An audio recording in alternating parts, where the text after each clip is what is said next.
Bismillahirrahmanirrahim. Assalamualaikum warahmatullahi wabarakatuh. Bertemu lagi dengan saya pada mata kuliah Keamanan Sistem Komputer pada hari ini, hari Selasa, tanggal 29 September 2020 untuk kelas SKS 17.2, di mana untuk kelas SKS 17.2 kali ini kita masuk pada pertemuan yang ketiga. Nah, untuk pertemuan yang ketiga ini nanti akan saya berikan materi baru, di mana untuk tema materi pada malam hari ini adalah tentang kriptografi. Nah, baiklah, untuk mempersingkat waktu, langsung saja kita masuk pada materi untuk malam hari ini, yaitu tentang kriptografi. Nah, kita perlu membahas terlebih dahulu tentang sejarah dari kriptografi tersebut. Kriptografi itu berasal dari bahasa Yunani dengan memadukan dua kata, yaitu kriptos dan grapein. Kriptos memiliki arti tersembunyi atau rahasia, sedangkan grapein memiliki arti menulis.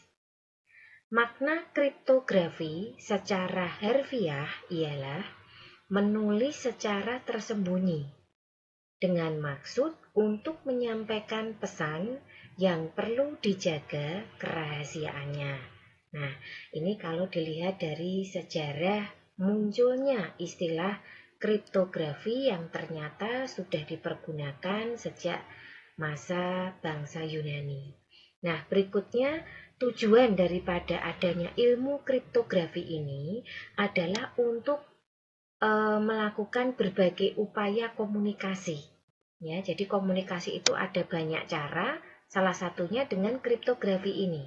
Nah, komunikasi yang dilakukan, komunikasi apa? Komunikasi antara individu atau kelompok, ya. Jadi bisa saja terjadi antara one by one, atau satu dengan satu, atau orang dengan orang, atau kelompok dengan orang, atau kelompok dengan kelompok, ya, secara aman, tanpa kehadiran pihak-pihak yang tidak diinginkan.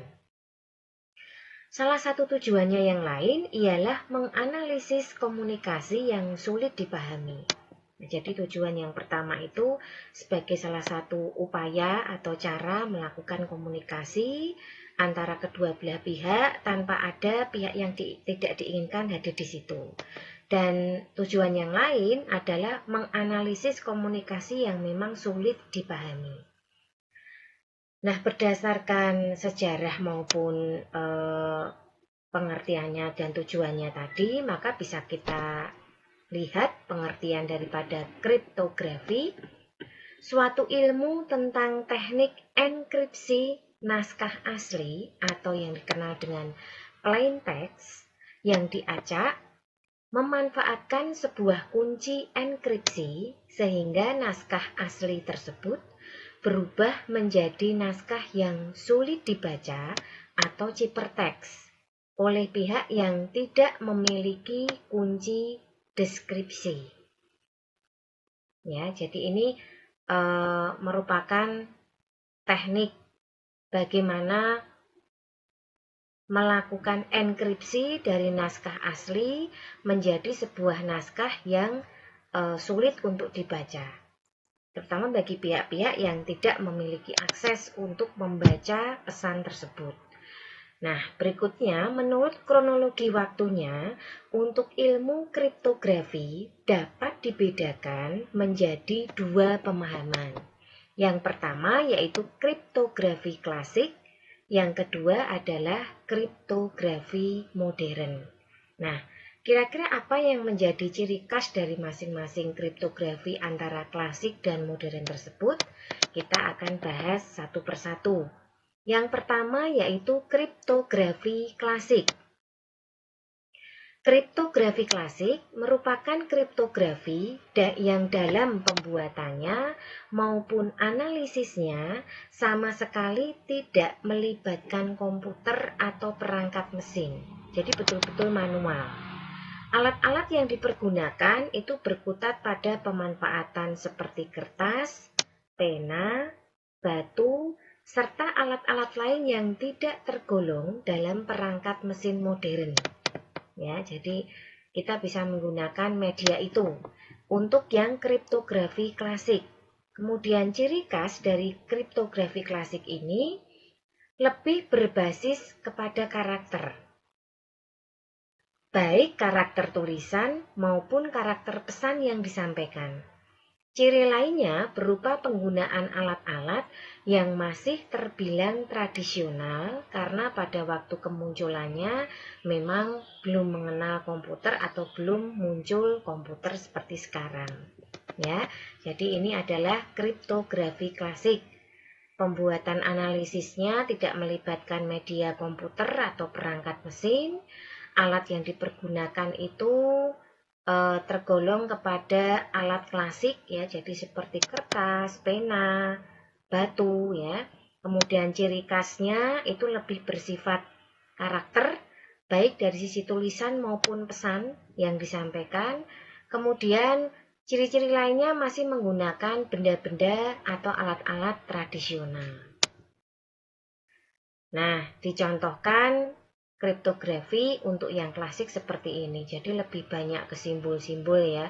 Apakah bentuk mata, kemudian bentuk hidung, bentuk tangan, kemudian juga bisa berupa garis. Jadi lebih ke berbasis karakter untuk sifat dari model kriptografi klasik. Nah, bagaimana dengan kriptografi modern? Enkripsi modern sudah menggunakan komputer untuk pengoperasiannya. Dan di sini berfungsi untuk mengamankan data, ya, karena dia sudah menggunakan komputer, berfungsi untuk mengamankan data, apakah data yang ditransfer melalui jaringan komputer maupun bukan.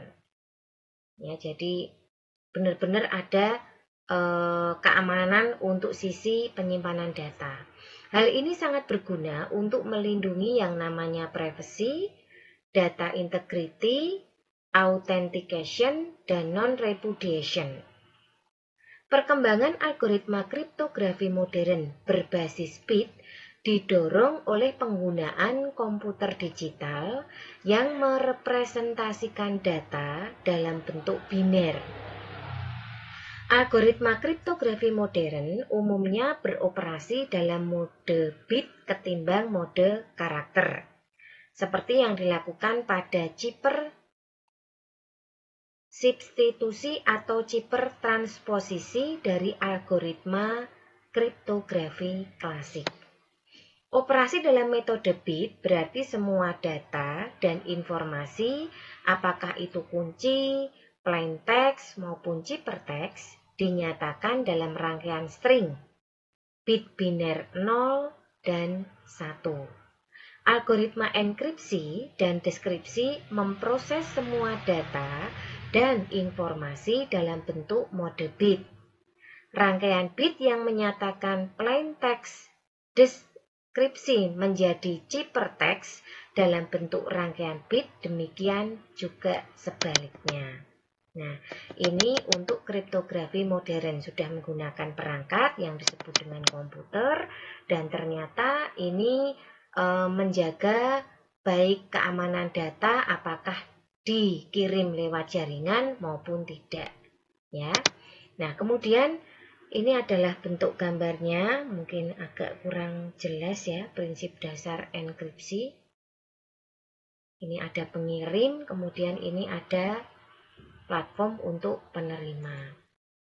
Nah, setelah kita membicarakan apakah itu kriptografi klasik dan apakah itu kriptografi modern, kira-kira apakah persamaan dari keduanya? Nah, ternyata kedua jenis kriptografi ini tetap memiliki persamaan. Persamaan yang pertama berdasarkan aspek historis kriptografi di atas, berdasarkan aspek historis atau sejarah ini, baik kriptografi klasik maupun modern, keduanya memiliki kesamaan prinsip yang besar dan tidak dapat disangsikan lagi, yakni tujuan kriptografi adalah keamanan. Tujuannya itu sama, masalah keamanan. Itulah layanan yang disediakan kriptografi tanpa peduli dari masa mana kriptografi itu dibuat. Ya, apakah mau pakai yang klasik atau mau menggunakan yang modern, kedua-duanya itu sama, tujuannya adalah untuk masalah keamanan.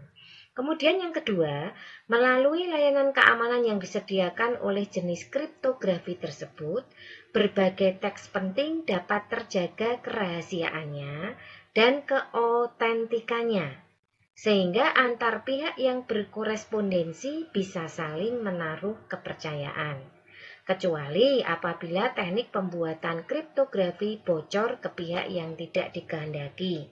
Jadi persamaannya sama-sama membuat nyaman bagi pihak yang melakukan korespondensi atau komunikasi, ya, karena bisa saling menaruh kepercayaan, karena aman itu tadi. Ya, jadi ini adalah persamaan yang bisa kita peroleh. Yang pertama dari sisi masalah keamanan, yang kedua dari sisi masalah pihak yang melakukan korespondensi, yang merasa nyaman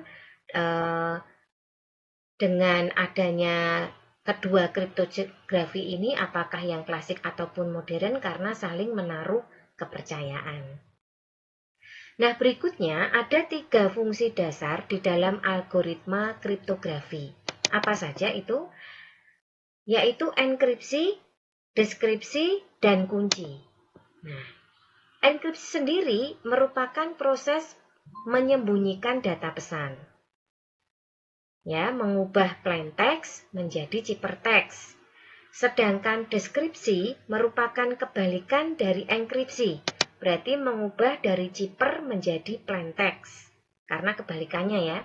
Kemudian bertujuan untuk memahami pesan yang ada. Dan kunci sendiri adalah teknik yang dipergunakan untuk enkripsi maupun deskripsi. Nah, ini adalah 3 fungsi dasar di dalam algoritma kriptografi. Nah, untuk kriptografi yang sekarang, di tataran masa kriptografi modern, kriptografi tidak harus berbentuk besar dan melewati tahapan yang sulit dimengerti. Bahkan di era modern, kriptografi sudah dapat dihadirkan secara portable, seperti halnya aplikasi yang menggunakan kriptografi. Aplikasi yang dibuat untuk kriptografi berarti sebuah program yang memungkinkan untuk dilakukannya enkripsi dan dekripsi pada saat melakukan proses pengamanan sebuah pesan di dalam data desktop maupun handphone atau ponsel.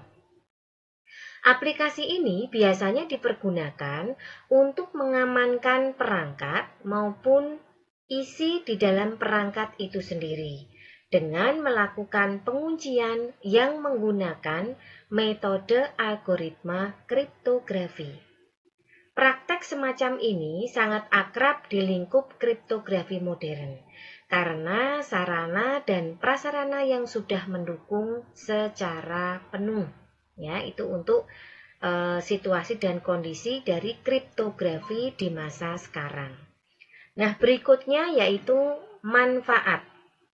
Kita lihat di sini penggunaan dari aplikasi berkriptograf ini membuat keamanan perangkat itu menjadi berlapis-lapis. Ya. Nah, bagi seseorang yang berniat membuka perangkat tersebut, harus melewati beberapa rangkaian kunci yang telah disediakan untuk mengamankan perangkat. Seseorang yang memanfaatkan kriptografi di dalam aplikasi jelas memiliki tingkat privasi yang sangat tinggi. Demi kerahasiaan atas privasinya, aplikasi yang menggunakan kriptografi dipandang penting untuk dipergunakan. Adanya lapisan keamanan yang bertingkat akan membuat orang yang berniat buruk kehabisan kesabaran ketika membongkar. Terdapat banyak sekali aplikasi yang menyediakan layanan kriptografi. Malah dalam kenyataannya, setiap aplikasi sudah dilengkapi dengan perangkat kriptografi. Contohnya adalah aplikasi WhatsApp dan Telegram. Keduanya mengamankan user melalui kunci enkripsi yang cukup rumit dan ketat demi keterjagaan privasi penggunanya. Jadi kalau kita menggunakan aplikasi WhatsApp ini sudah aman ya, karena sudah ada kunci enkripsinya. Nah, berikutnya kita membicarakan tentang algoritma kriptografi modern, di mana untuk algoritma kriptografi modern terbagi menjadi 3 bagian, yaitu algoritma simetris, algoritma asimetris, dan algoritma hibrida. Nah, sekarang kita akan membahas yang pertama, yaitu algoritma simetris. Algoritma simetris adalah algoritma yang menggunakan kunci yang sama untuk enkripsi dan dekripsinya.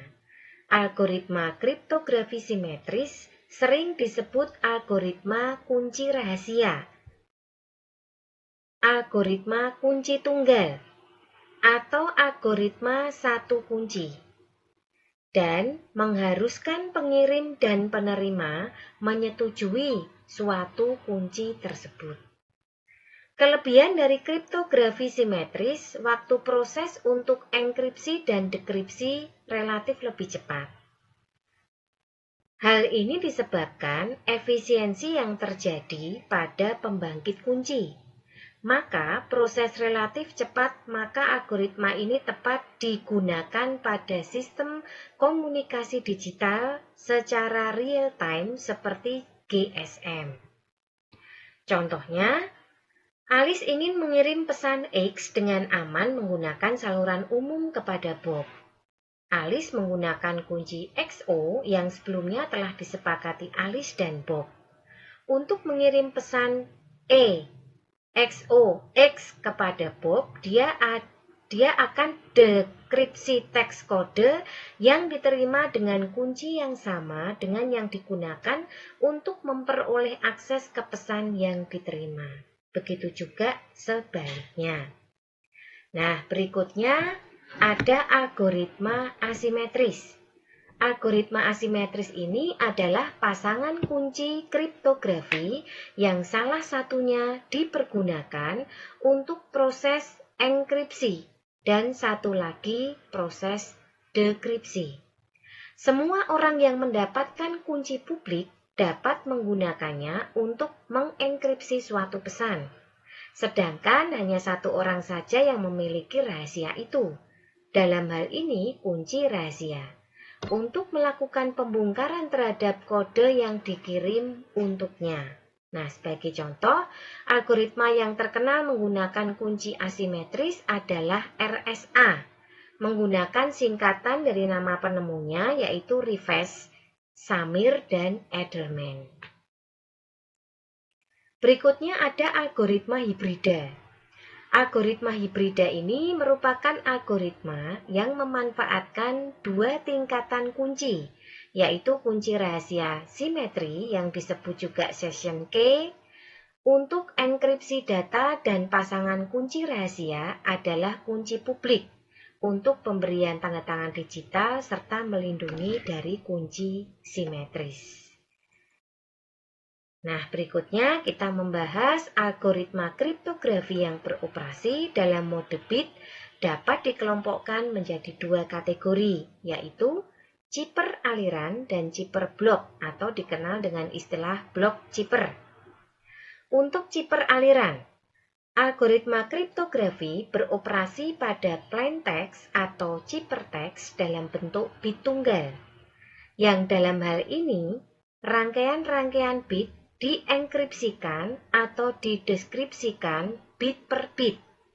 Stream chipper atau stream encryption merupakan suatu teknik enkripsi data dengan cara melakukan transformasi dari tiap bit secara terpisah berdasarkan posisi tiap bit dalam aliran data yang biasanya dikendalikan menggunakan operasi XOR atau XOR. Enkripsi aliran data merupakan hasil dari operasi XOR setiap bit plaintext dengan setiap bit kuncinya. Pada stream chipper, bila terjadi kesalahan selama transisi, maka kesalahan pada teks enkripsi penerima akan terjadi tepat di tempat kesalahan tersebut terjadi. Dalam praktek pertimbangan, kesalahan yang mungkin terjadi sangatlah penting. Hal ini dipergunakan untuk penentuan teknik enkripsi yang akan digunakan nantinya. Itu adalah keterangan dari chipper aliran. Nah, bagaimana dengan chipper blok? Algoritma kriptografi beroperasi pada plaintext atau ciphertext dalam bentuk blok bit, yang dalam hal ini rangkaian bit dibagi menjadi blok-blok bit yang panjangnya sudah ditentukan sebelumnya. Misalnya saja panjang blok adalah 64 bit. Maka algoritma enkripsi memperlakukan 8 karakter setiap kali penyandian, yaitu satu karakter sama dengan 8 bit dalam pengkodean ASCII. Berikut beberapa contoh dalam kehidupan yang menggunakan kriptografi. Yang pertama yaitu ATM sebagai media atau tempat untuk mengambil uang. Yang kedua, telepon genggam atau HP. Kita juga punya kriptografi ya, ada sandi untuk layar ya. Kemudian juga ada enkripsi untuk grup-grup WA yang kita miliki gitu ya. Kemudian komputer di lab atau kantor. Ini juga ada kriptografi atau keamanannya. Baik itu lewat jaringan ataupun tidak. Kemudian yang berikutnya ada internet. Apalagi internet ya, kriptografinya harus kuat ini. Kemudian gedung-gedung bisnis dan pangkalan militer. Nah, semuanya ini menggunakan kriptografi yang sudah tersusun rapi sehingga aman, nyaman ketika dilakukan komunikasi di antara pihak-pihak yang ingin melakukan komunikasi. Nah, berikutnya contoh aplikasi kriptografi. Yang pertama, pengiriman data melalui saluran komunikasi. Yang kedua, penyimpanan data di dalam disk storage. Ini adalah contoh dari aplikasi kriptografi. Nah, berikutnya kita bahas ada prinsip kerja dari kriptografi. Yang pertama yaitu confidentiality atau kerahasiaan, di mana untuk confidentiality dijamin dengan melakukan enkripsi atau penyandian, disandikan ya. Kemudian yang kedua ada integrity atau keutuhan. Yang dimaksud keutuhan di sini adalah atas data-data pembayaran dilakukan dengan fungsi hash satu arah. Kemudian jaminan atas identitas dan keabsahan atau yang dikenal dengan istilah authenticity. Pihak-pihak yang melakukan transaksi dilakukan dengan menggunakan password atau sertifikat digital. Sedangkan keotentikan data transaksi dapat dilakukan dengan tanda tangan digital. Berikutnya, transaksi dapat dijadikan barang bukti yang tidak bisa disangkal atau non-repudiation dengan memanfaatkan tanda tangan digital dan sertifikat digital. Jenis-jenis serangan pada kriptografi itu ada yang namanya kriptoanalis. Ini adalah ilmu untuk mendapatkan pesan yang asli dari pesan yang telah disandikan tanpa memiliki kunci untuk membuka pesan rahasia. Yang kedua ada serangan atau attack. Usaha untuk membongkar suatu pesan sandi tanpa mendapatkan kunci dengan cara yang sah. Berikutnya beberapa macam penyerangan terhadap pesan yang sudah dienkripsi. Jadi masih bisa terjadi kemungkinan dilakukan attack atau serangan meskipun pesan itu sudah dienkripsi. Yang pertama, ciphertext only attack. Penyerang hanya mendapatkan pesan yang sudah tersandikan saja. Yang kedua, non-plaintext attack. di mana penyerang selain mendapatkan sandi juga mendapatkan pesan asli. Terkadang disebut pula clear text attack. Yang ketiga, chosen plain text attack, sama dengan non-plain text attack. Namun penyerang bahkan dapat memilih penggalan mana dari pesan asli yang akan disandikan. Nah, ini beberapa jenis serangan yang bisa kita lihat dari kriptografi yang sudah dienkripsi. Berdasarkan bagaimana cara dan posisi seseorang mendapatkan pesan dalam saluran komunikasi, penyerangan dapat dikategorikan menjadi beberapa. Yang pertama yaitu sniping. Secara harfiah berarti mengendus. Tentunya dalam hal ini yang diendus adalah pesan, baik yang belum ataupun yang sudah dienkripsi dalam suatu saluran komunikasi. Hal ini umum terjadi pada saluran publik yang tidak aman. Sang pengendus dapat merekam pembicaraan yang terjadi. Yang kedua ada replay attack.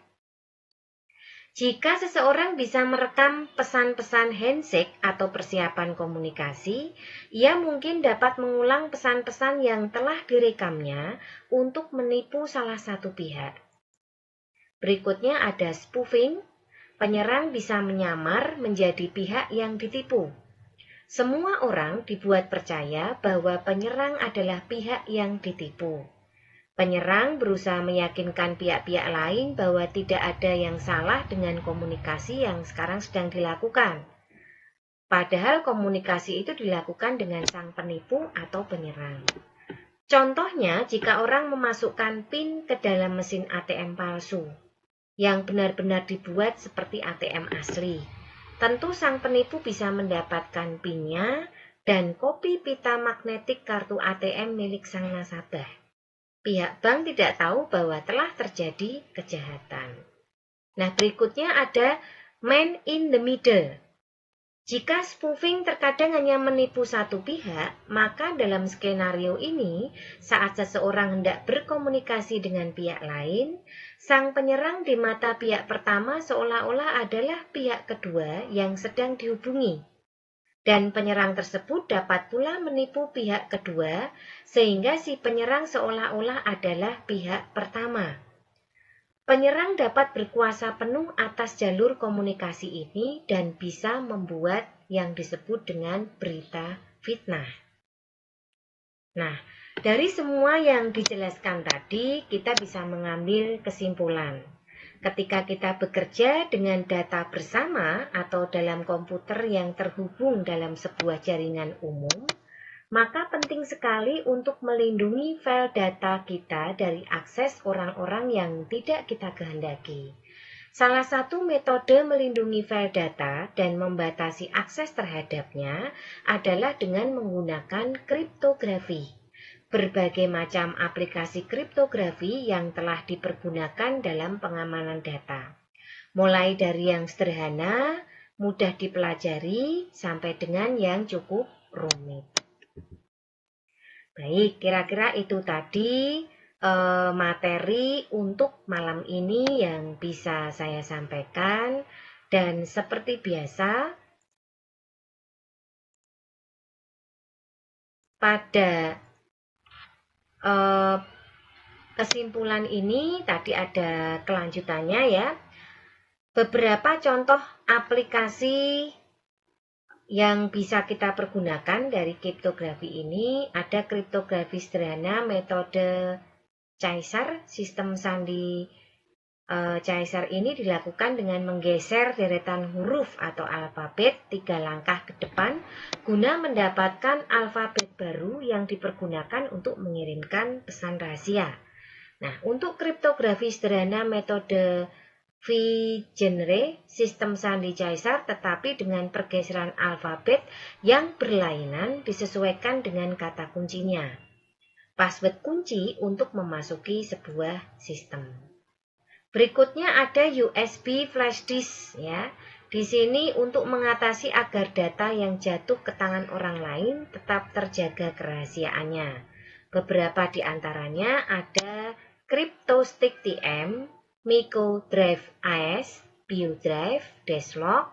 Namovelog, dan T3 Basic Security. Dengan kelebihan dan kekurangannya masing-masing tentunya. Aplikasi kartu pintar dari TCS, kartu yang dapat menyimpan aplikasi-aplikasi seperti tanda tangan digital dan informasi pribadi lainnya, sehingga pemiliknya bisa mengakses berbagai layanan yang diberikan berbagai institusi swasta maupun pemerintah dengan sangat aman dan nyaman. Nah, seperti biasa pada akhir perkuliahan itu saya selalu memberikan kuis. Untuk malam hari ini ada 2 pertanyaan pada kuis yang akan saya sampaikan kepada mahasiswa SKS 17.2. Yang pertama yaitu apakah kriptografi itu? Kalau yang tadi melihat tentunya bisa menjawab ya. Kemudian yang kedua, berikan contohnya dalam kehidupan sehari-hari. Nah, jadi saya minta berikan satu contoh saja penggunaan kriptografi dalam kehidupan sehari-hari. Nah, berikutnya ada tugasnya, ini mohon diperhatikan. Untuk kelas SKS 17.2, selain menjawab kuis pada kolom komentar YouTube channel, Anda juga ada tugas di rumah. Tugasnya adalah membuat makalah tentang aplikasi kriptografi dalam kehidupan sehari-hari. Buat dalam format PDF, dikirimkan ke Classroom. Makalah minimal 1 lembar, minim 1 lembar ya. Lengkapi juga dengan gambar dan dikumpulkan paling lambat tanggal 4 Oktober 2020. Nah, kira-kira itu ya untuk materi pada malam hari ini yang bisa saya sampaikan untuk kelas SKS 17.2. Sekali lagi jangan lupa nanti kuis dijawab pada kolom komentar YouTube channel dan jangan lupa juga untuk mengerjakan tugas ya, di mana dikumpulkan di Classroom. Tolong dilihat petunjuk untuk mengerjakan soal. Kira-kira itu saja yang bisa saya sampaikan. Mohon maaf jika dalam pelaksanaan ada hal yang kurang berkenan. Wassalamualaikum warahmatullahi wabarakatuh.